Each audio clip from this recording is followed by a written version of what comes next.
Okay. Uh, Hello, Andrew, and thank you very much for joining us this evening. It's morning for you there. Yes. Very much appreciate your taking the time. This interview is for COP Dialogue, which we launched in November 2021.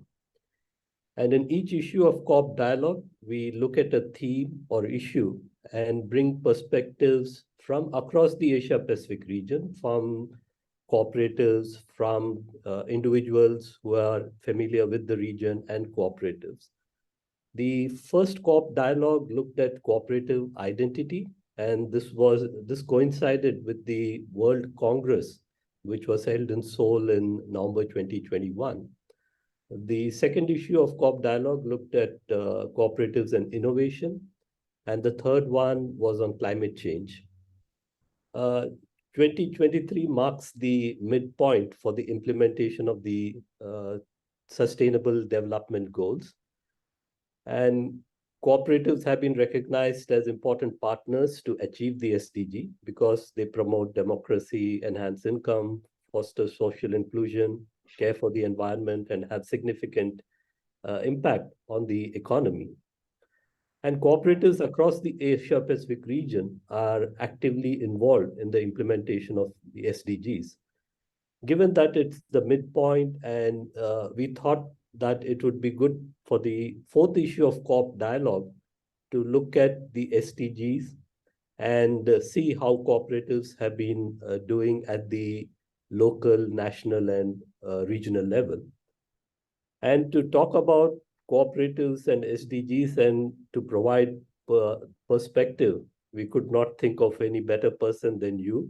You are the focal person for cooperatives at the UN and uniquely positioned to bring from your vantage point the role of cooperatives in SDGs. So thank you very much for joining us. And I'd like to begin with the first question. As I mentioned earlier, 2023 marks the midpoint for the implementation of the Sustainable Development Goals. This is a significant milestone for the people and planet. So how, in a broad sense, do you see the progress towards the SDGs?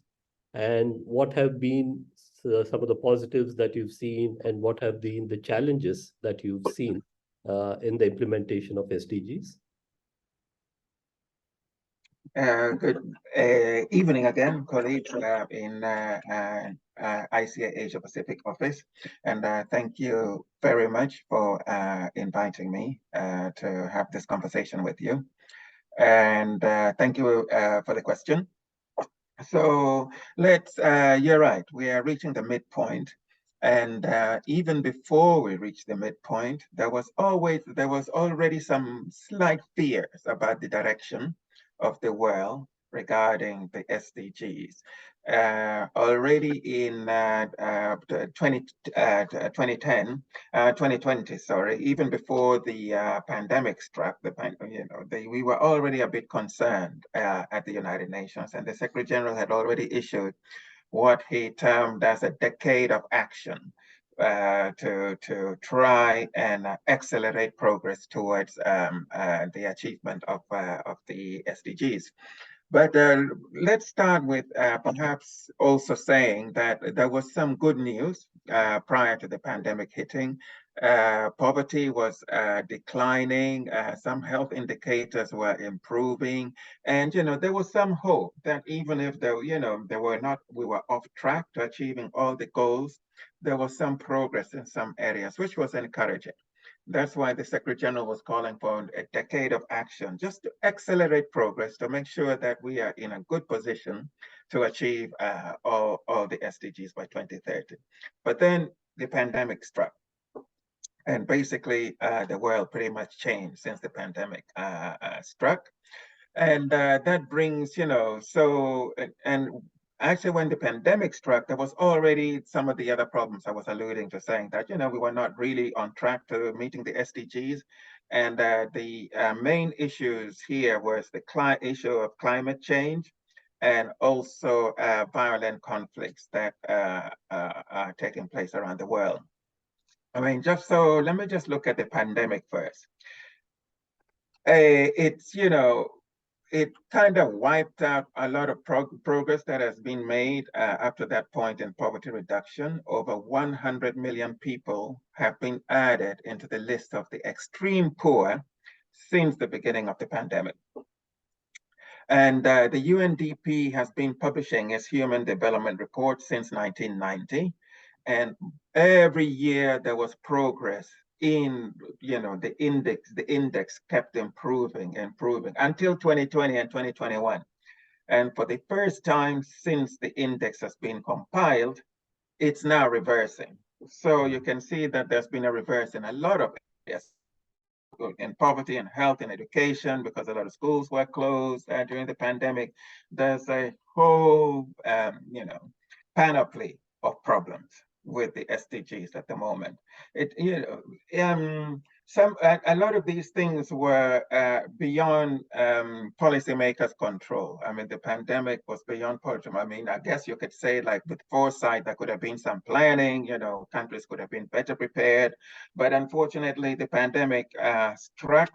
And then it struck in a place where we already had climate change, and it also struck in a place where conflict was increasing. Up to now, in fact, if you look at the world, there's much more violent conflict ever since the beginning of the United Nations. There haven't been this, since the 1940s, where the United Nations was created to spare future generations from the scourge of conflict. Unfortunately, now we're sitting in a world where there is much more conflict than ever since the founding of the United Nations. So the pandemic, the conflict, and then just look at the climate change. It's almost like every week we get new information of some new catastrophe, some new flood, some new hurricane, some new environmental destruction. We have just had a recent report also by the UN about the severe destruction of climate, and it's like a wake-up call. We are sleepwalking into extinction, basically.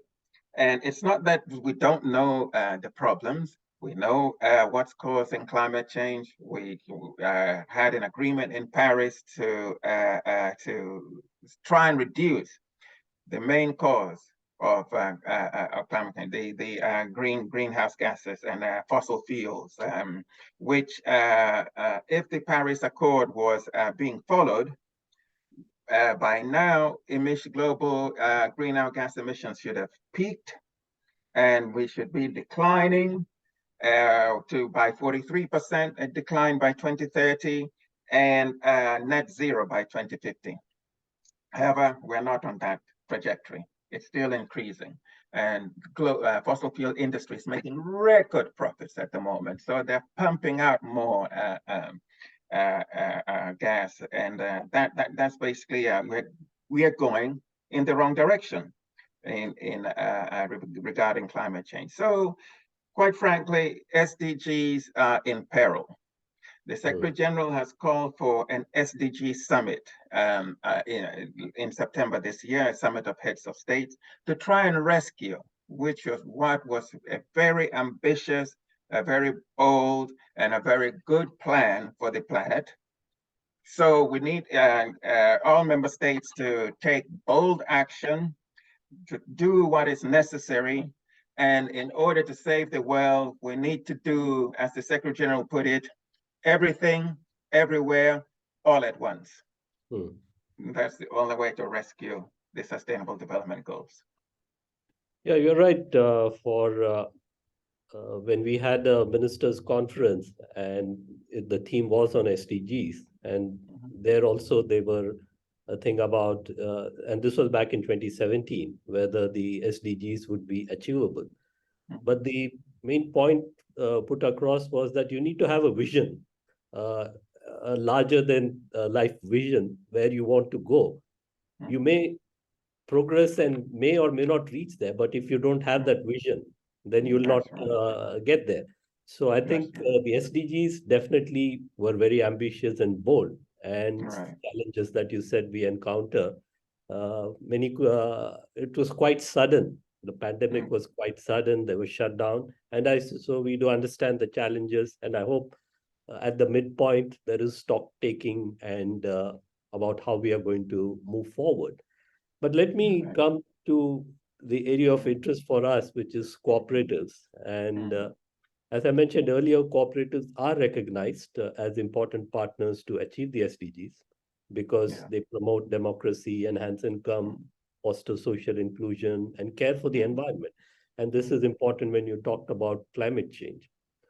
And the work of cooperatives cuts across all the SDGs, given the diverse sectors in which cooperatives operate. So how do you see contribution of cooperatives towards the SDGs? And any specific examples that you could highlight, and especially from the Asia Pacific region, because that's the region of interest for us. You're truly the experts on Asia Pacific region. So I whatever I say is actually sourced from you. I mean, you have a very good report, ICA, in cooperation with our other partners, the World Cooperative Monitor, which is a very rich source of data, a very rich source of information for any researcher interested in cooperative issues globally, and including in the Asia Pacific region. And quite rightly, as your question puts, cooperatives work in every sector. It works on empowering people, right? So your question, you specifically mentioned issues like promoting democracy. Promote democracy not just for its own sake, but democracy empowers people to make decisions about their lives, and they feel more part of the community. It brings inclusion, it brings more social cohesion, and that really has, a cascading effect on the whole of society if people are included. Yes, you did. I think you talked specifically also about inclusion. You talk enhancing incomes, which eradicates poverty, and then looking after the environment, because cooperatives are very long term. Even in the previous financial crisis, 2019, 2009, when the world was hit by financial crisis, a lot of cooperative financial institutions survived. Actually, I have a publication right here. It's the International Cooperative Alliance During War and Peace. So it's talk about ICA for a very long time, which your colleagues at ICA kindly gave it to me a few years ago, and you can see the longevity of cooperatives throughout periods, whether it's war, whether it's peace. And in fact, the international cooperative movement was very vocal in trying to fight against war. But back in Europe in the 1940s, and even now, as I think there's so many violent conflicts erupting around the world, so many cooperatives are fighting for a peaceful resolution to conflict. You'll have to just give me 1 second. The phone is ringing. Can I just come back? Excuse me. Sure.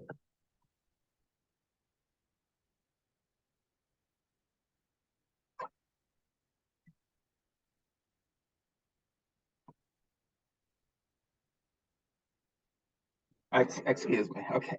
Yeah. So coming back to Asia Pacific, so there's something partly that I got from the report of the Secretary General in 2019, talking about health. Health is one of the biggest SDGs. Health also has, it's sometimes difficult to think which SDG is the most important.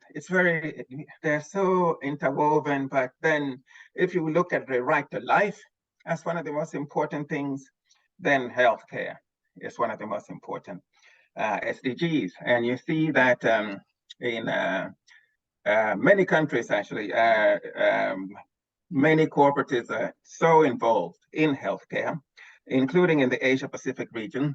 Some countries like Singapore have about 30% of population covered by healthcare. And then you have in Japan, where the health and welfare cooperatives consists of 2.9 million members, 75 hospitals, 337 primary health cares, 70 dentistry offices, and et cetera, et cetera. I could quote more statistics on that. Even during the pandemic, many smaller level cooperatives decided to provide healthcare services, decided to provide protective equipment, sanitary equipment, etc., and changed their operations towards providing healthcare because, the system was overwhelmed almost everywhere. We needed extra support, and cooperatives were there to give that extra support. So going back, you asked what can cooperatives do for the SDGs? Cooperatives already, one of the key problems is measuring what cooperatives are already doing. Cooperatives do so much for the SDGs, but it's not as popularly known. And publications such as the World Cooperative Monitor is one big step towards that endeavor. And we also within the United Nations do some research publications from time to time to increase knowledge of what cooperatives are doing, and to see how they can link up and have a snowballing effect from their activities to support the Sustainable Development Goals, which I think we can even be bold enough to say, without stronger cooperation, without stronger cooperatives, we will not reach the Sustainable Development. Interesting you mentioned about the measurement, and one with the current SDGs, one way in which countries are asked to account is the voluntary national reviews. Yes. And so we did a study in the Asia Pacific region where Simran also was a part of it, where we came out with a publication and it was titled Cooperatives Present but Not Visible. Right. Because it's when we looked at a few of the voluntary national reports, cooperatives were mentioned in a few and not mentioned in some. And also we found that there is a link that if you're also part of the national strategy development, then you also get mentioned in countries where there is a link, but that's not the only link. So how would you look at how cooperatives, especially the apex organizations, and they are largely the members of the ICA, and we work through them. So how could the role that the apex organizations could play and governments to further the recognition that cooperatives are playing in these SDGs? Cooperatives do wonderful work. So first, let's accept the truth. The truth, cooperatives do wonderful work. They're great for the sustainable development. Now from here, how do we amplify? I think that's basically what we're talking about, amplification. And two key actors in that regard, the government, apex body. We need it sometimes becomes complicated, I think, in trying to have a strong apex body that is not too linked to the government, because it has to be the cooperative principle of independence. Cooperatives have to maintain that independence and serve their members primarily, serve their members. Therefore, but in order to have a strong apex body, you need some government support. You need some government recognition. I guess, government doesn't necessarily just mean the executive. It could be the legislative arm. It could be the judicial arm. For example, actually, when we were doing the report of the Secretary General, which talked about legislation a couple of years ago, one of your colleagues in ICA informed us that India had adopted new rules which included cooperatives, which again, a strong recognition for cooperatives, and giving them thus a clear pathway for lobbying for stronger rules to support cooperatives within India. And Many countries also have worked on revising their legislation, because it's not the be all, but it's a strong step. You point out, if you're mentioned in the Constitution, or if you're mentioned in the National Development Plans, you also find a way to appear in the VNRs. So it's kind of like the apex bodies need to have the strength and capacity to lobby for the promotion of cooperatives within their national spheres, and the recognition of cooperatives, so that government rules or the playing field within which you operate is, I don't think it should just be level. I think it should be something like affirmative action, if I may use that term, because a strong cooperative movement really cascades through society and solves a lot of problems that the government is trying to deal with. So having the capacity to lobby and to gain that recognition it's a win-win for government and the cooperatives. So I guess there's something that within every national sphere, apex bodies have to strategize on how they can achieve a status whereby they are recognized as additive and as helpful in solving national problems. And this is I guess the mechanisms would vary from country to country, but that should be the goal, for to gain that recognition. And in the Asia Pacific region, we also have a couple of platforms. We organize the Ministers' Conference every 4 years, where we bring together ministers in charge of cooperatives, where again, the opportunity is there for both the members and the ministries to interact and understand each other better. We also have the Registrars' Conference. Again, the registrars are the point contact for cooperatives, and they link the government and the cooperatives. So we also have the platform where the registrars come together. And as part of COOP Dialogue 4, a couple of days back, we were speaking with Eva Sundari, who's a parliamentarian from Indonesia. And one of the ideas that came up there, which has been mooted before, is also whether we should have a parliamentarians network. In many countries, there are parliaments where the parliamentarians have a background in cooperatives. So whether that's something which we also need to be actively developing in countries. For example, in Australia, you have Friends of Cooperatives in the parliament. And this idea also has come up in the past. Maybe is something to look at. Yes, absolutely. And I was just going to mention, even here in the United States, whereby cooperatives are not specifically mentioned in the Constitution or anything, any kind of legislation of that nature, but the National Cooperative Business Association has strong links with Congress. So there's a constant dialogue where they inform and press for solutions which cooperatives can bring. Yeah. So you have been very instrumental in organizing the expert group meetings and in the preparation of the Secretary General's report on cooperatives and social development. The 2021 report covered actions taken by cooperatives to respond to the pandemic and the opportunities for sustainable development. And early on in the challenges, you talked about the COVID-19, the ongoing economic slowdown, financial crisis, the wars. So looking ahead, what do you see as the roles or responsibilities cooperatives can take to address some of these challenges? Okay, thank you. So yeah, I'm going to link the expert group meetings also, because we are now trying to prepare another one. And the topics of the meetings are usually determined by what the United Nations General Assembly resolution asks countries to do.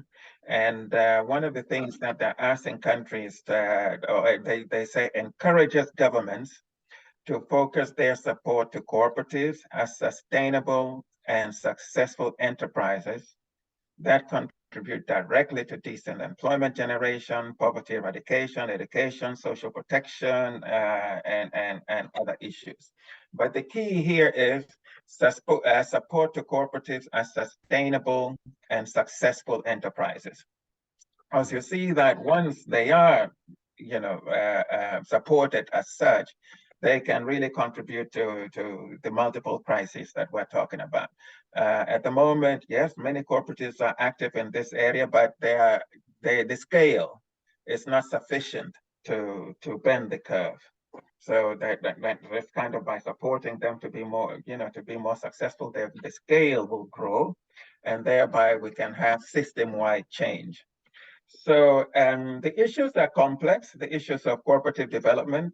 I've just listed a couple here. So we about the legal framework, which we have discussed also in the previous expert group meeting, government policies that can either promote or hinder the development of cooperatives, available of credit at affordable rates, the level of education and skills of members of the cooperatives, and also the regulators of the cooperatives. Training, adoption of information technology, and general business support networks. And also basically what we could term as the entrepreneurial ecosystem in general, which how can you gear the entire ecosystem to be able to support cooperatives as successful enterprises. All these separate factors need to be analyzed together as one, and then in each individual case, we can see where is the best entry point to start the virtuous cycle, whereby cooperatives are can grow into bigger and more sustainable and more successful business enterprises. So that's what we're going to be trying to talk about in the next expert group meeting, and coming up with broad recommendations, which then countries can take and implement specifically as required in their national space. Right. So this, I think, is going to be one of the biggest ways to scale up the interventions that cooperatives can give in solving global problems, which we already know they're working on, but it needs to be bigger. Okay. And I guess this expert group meeting is coming up, is planned for sometime this year. That's correct. It's because the report is due in July.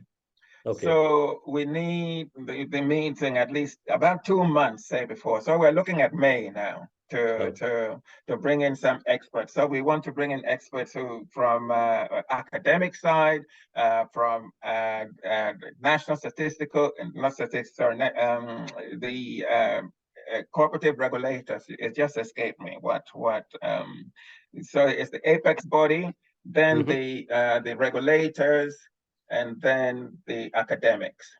Okay. So because I think it requires a mix from each of those expertise. Right. You mentioned entrepreneurial, so I would like to, again, this is quite relevant to the Asia Pacific region. The region is very well endowed with rich young demography who are ambitious, entrepreneurial, and risk-taking. And the young people are also more sensitive and receptive towards working for people and the planet. Yeah. But at the same time, they're grappling with increasing unemployment or underemployment, job dissatisfaction, etc. Yeah. So do you see a role again that cooperatives, again, as a model, it's an enterprise, it's entrepreneurship is part of it. So absolutely. How would you see to encourage youth to take the cooperative model of entrepreneurship, and what do you think should be the main message which we should be communicating to youth? Right. They already have. They are doing their part. That's a good thing. The youth are doing their part. They're young, energetic. They can take risks. They have ideas, and they want to do something. They really, really want to do something, and they're trying their best. Key limitations are, yeah, the capital obviously is a key limitation, and also support services. What kind of support services exist is also a key limitation. So how can we create this support system for them? And that's part of this, what we mean by the entrepreneurial ecosystem. Where can we find the link or the specific support that the youth need in order to take off, basically, in order for their ideas to flourish? So if we take one issue, say credit, access to credit and finance, as an individual, as it's going to be very difficult for anybody to get finance as an individual with a brilliant idea. It's still very difficult. Organizing as a cooperative is a good way to be recognized as an entity, which you can then approach sources of finance as an entity rather than as an individual. And I think to some extent, the bigger, more established cooperatives also have a role to play here. If we refer back to the World Cooperative Monitor that I referenced earlier, there are multi-billion-dollar organizations, many of them in finance, which are cooperatives. I think it's also incumbent upon them to find mechanism for supporting startups, let's call it startups, because a lot of these young entrepreneurs are starting up. They haven't got much capital, they haven't got much history behind them of success, so they need this kind of support. So as part of the cooperative principles, cooperative to cooperative cooperation, this is one big step that cooperatives can take in order to support the young people and also to educate the young people on the benefits of organizing as a cooperative.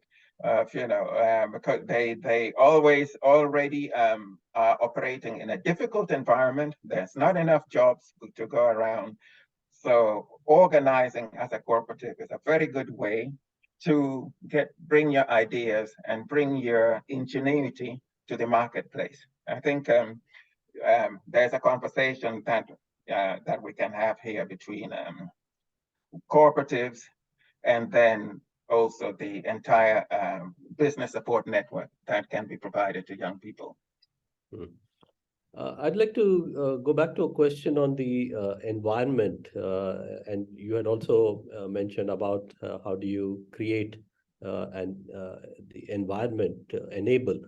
So 2022 marked 20 years since the adoption of the ILO recommendation 193 on the promotion of cooperatives.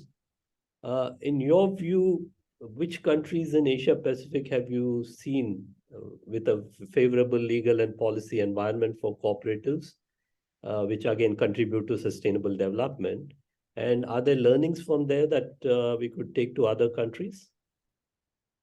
So my experience is limited to one great event that we had together with you, by the way. And thank you so much for participating and helping us organize this experts meeting in Fiji that just before the pandemic in 2020.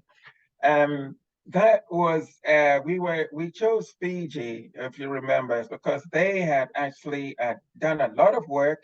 They had published a new legislation regarding cooperatives, also on the lines of the ILO recommendations. We were assisted by a super legal scholar, Ann Apps, who knows the area very well.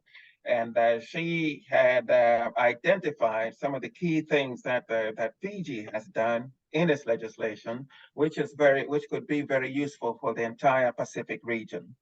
And our idea at the time was to take this model, the good work that Fiji has done, and create a program which could support the entire Pacific region with Fiji as the hub, because Fiji had already gone through all the steps and establish a very good environment for cooperatives, which then other countries could in the region could benefit from, because they're similar. Some of the challenges are similar, etc.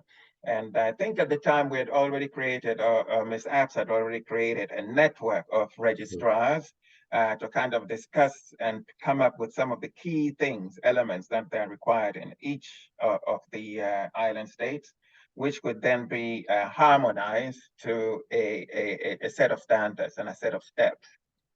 However, we were not able to continue with that project because, the pandemic. And now that we are emerging, we are thinking of seeing how we can restart this process and take that model law, I'm just calling it model law now, that Fiji has established, and see how we can roll it out for the support of the other nations in the Pacific. Yeah, I think a regional approach is needed, and the Pacific and what was started there, I think it would be good to see how we can revisit and continue to build on it. That's right. Let me come to one of the other SDGs, 17, which focuses on partnership. Yes. So cooperation, solidarity, caring for others are some of the inherent characteristic of the cooperative identity. But how do you think cooperatives can benefit from better partnerships and cooperations? And we spoke with government before, but there are other social and solidarity organizations. Yes. So how do we better partnership, and how can cooperatives work better with the in partnership with others? Right. This is very important and potentially very beneficial. We were thinking about this issue recently in the context of South-South cooperation and in the context of international trade to see how, because cooperatives work in every sector and also throughout the value chain. There's been disruptions recently. It's become an issue, the value chains disruption around the world because of tensions, global tensions and the virus, etc. If I'm sure cooperatives in different countries producing something that cooperatives in others can use. Now, that it might be a little bit complex because now we're getting into the area of international trade. So there's some complexities that needs to be overcome. But still, there's a huge potential. Cooperatives are they're at every level, the most advanced and the least advanced, the rich, the poorer. So within that network, there is so much that can be achieved through cooperation between cooperatives. Now, how do we overcome some of the strictures of international trade? That is the challenge that we need to ask ourselves. How are we going to do it? Because if we can do that, then there's a very rich stratum which we can take advantage of in order to make cooperatives much more successful. So I think that's one area that we can still explore. Perhaps other easier ones would be just providing capacity building, providing training, getting cooperatives from, say, agricultural cooperatives in Mongolia to go and work with agricultural cooperatives in Brazil. So, some are more mechanized, some are less mechanized. So you can just teach, learning by doing. And the cooperatives are, they have the skills and they actually have the capacity to do this kind of intercorporational training, which I think I don't know which would be the best forum to try and organize a regular discussion on this and try and organize to get like a data bank to get contributions from and requests and try and match requests with contributions and see how this works. So perhaps that's one thing that needs to be established, a kind of like a United Nations for cooperatives. Oh, wow. Okay. Uh, Yeah. an idea to think about. I'll just come back to this question, which we had earlier talked about. How do you measure? I think it's important when we talk about cooperatives and contribution. It's more in terms of we have, I would say, more in a qualitative sense we talk, but it's not really quantifiable. Yeah. And one of the ways we see, especially for the SDGs, is to have specific measures in the countries when they have their plans for the SDGs, specific mention about cooperatives and how it's going to be measured. And one example is from Nepal, where in the government's SDG plan, there are a few indicators where they say cooperatives need to do this, and this is how we are going to measure. And this is part of their SDG plan. Have you seen similar things in any other country, or how do you think cooperatives can get to be specifically measured as in the SDG plans of countries? Mhm. The one thing I saw a couple of years ago was the outcome of the International Labour Conference of the ILO, where the statisticians at that conference agreed to establish a category in their national systems of accounts, the category for cooperatives, and then a way of measuring their contributions to GDP. Now, this system, they just agreed on establishing it. Maybe it was 2021. I'll have to go back and look. I can't remember when they agreed to this. And it was meant to be tested in a few countries. And I haven't seen what the outcome has been yet, but it's encouraging to see that there is work to try and create a special category in the system of national accounts.